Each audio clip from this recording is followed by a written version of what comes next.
మీకు విలువ ఇవ్వని వ్యక్తుల దగ్గర మీరు విలువ సంపాదించుకోవాలి అని ప్రయత్నించడం కంటే వారిని వీలైనంత దూరంగా పెట్టడం, అలా వీలు కాని పరిస్థితుల్లో వారి దగ్గర మీ విలువని సంపాదించాలి అనే ప్రయత్నాలను విరమించుకోవడం చాలా ఉత్తమమైన పని.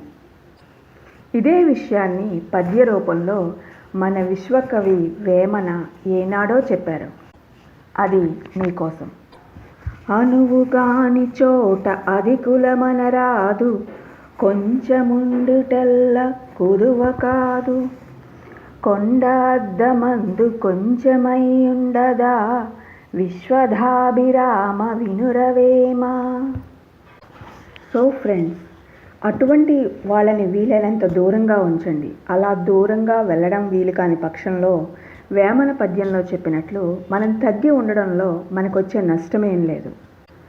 పరిస్థితులు చక్కబడే వరకు వారి దృష్టిలో మనం చిన్నగా కనిపిస్తున్నా సరే ఆ సిచ్యువేషన్ నుంచి బయటపడేందుకు మార్గాలను ఏర్పరచుకుంటూ మనం చిన్నగా కనిపించడంలో ఎలాంటి తప్పు లేదు.